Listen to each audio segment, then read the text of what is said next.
Psychology of people who are addicted to imagining fake scenarios. You're in the shower. You're not thinking about anything in particular. And then, without warning, your mind builds an entire conversation that never happened. You're explaining yourself to someone. You're winning an argument. You're finally saying the thing you never got to say. The scene is detailed. The other person responds. You respond back. And for a moment, it feels completely real. Except none of it is. This is one of the strangest things the human mind does. And if you've experienced it, you've probably wondered at some point, why does my brain keep doing this? The answer is more psychologically complex than most people expect. And once you understand it, you'll never look at your own imagination the same way again. It's more common than you think. First, understand this. You are not alone in this, and you are not broken. Mental simulation, the brain's tendency to run imaginary scenarios, is something almost every human does. Psychologists have studied it extensively.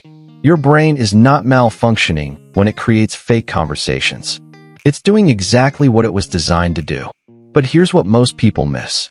These imagined scenarios aren't random. They aren't your mind wandering aimlessly. In almost every case, your brain is trying to process something it hasn't finished with yet. An unresolved emotion, an unanswered question, a situation that left you feeling out of control. Your imagination isn't entertainment. It's a response. The 3 patterns. Psychologists have identified 3 distinct types of imagined scenarios that people return to most frequently. The first is argument scenarios. You replay a conversation that went badly. You rewrite it. This time you say the perfect thing. The comeback lands. The other person finally understands. Your brain is essentially editing a film it didn't like the ending of, searching for a version of events where you feel heard, validated, or in control. The second is future success scenarios. You imagine the moment everything pays off. The recognition, the achievement, the version of your life where your efforts are finally seen. These scenarios can feel genuinely motivating, but psychologists warn that they can also become a subtle form of avoidance, where the fantasy of success quietly replaces the discomfort of actually pursuing it. The third, and arguably the most psychologically revealing, is worst-case scenarios.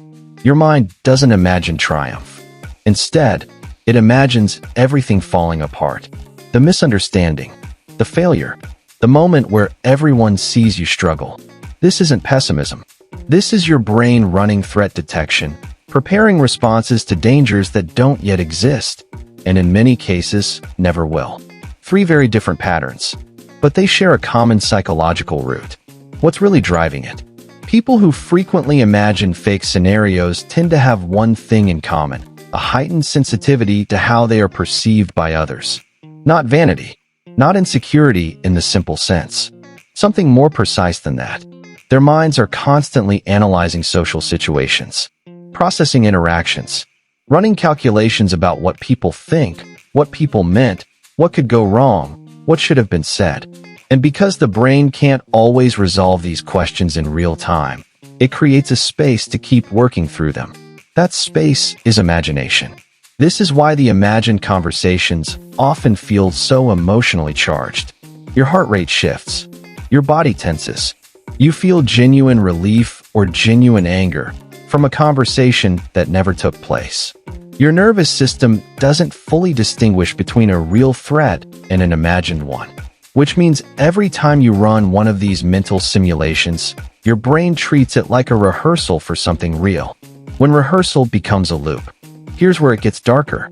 Imagination offers something real life almost never does: complete control. In your mind, you say exactly the right thing. The other person responds the way you need them to. The situation resolves cleanly. There's no ambiguity, no awkward silence, no outcome you didn't account for. Real life is messier than that. Real conversations don't follow scripts. Real people don't respond the way you imagine they will. And over time, for some people, the imagined version of reality starts to feel more satisfying than actual reality.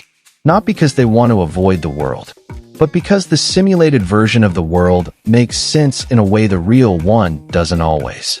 This is the psychological trap buried inside something that looks completely harmless. The mind builds a more comfortable version of reality.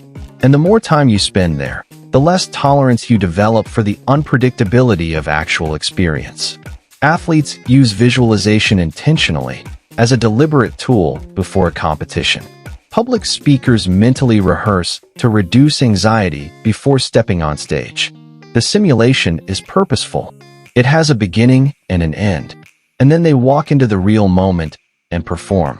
The problem isn't imagining scenarios. The problem is when the simulation never ends, when the rehearsal becomes the destination. What it actually means about you. If you recognize yourself in this, if your mind frequently pulls you into conversations and scenarios that exist only in your head, here's what that actually tells you about yourself. Your brain is highly active. You process more than the average person. You think deeply about social dynamics, about how you present yourself, about what could happen and what should have happened. That kind of mental processing is not a flaw.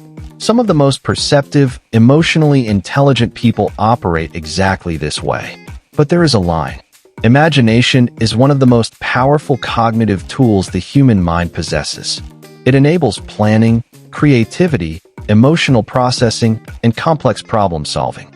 When it's working for you, it prepares you for real experiences.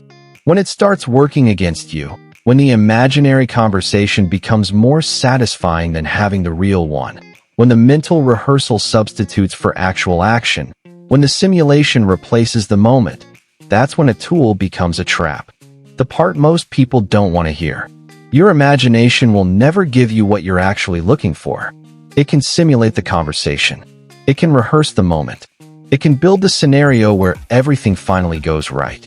But the emotional resolution you're seeking in your imagination, the feeling of being understood, of being seen, of things making sense, that resolution only exists in reality. The real conversation, the real moment, the real action. Your mind is trying to give you something it doesn't have the power to deliver. And the longer you let it keep trying, the longer you stay waiting for something that can only happen when you step out of the simulation and into the actual world. That's where the story changes. Not in your imagination, but in the moments it can never fully predict.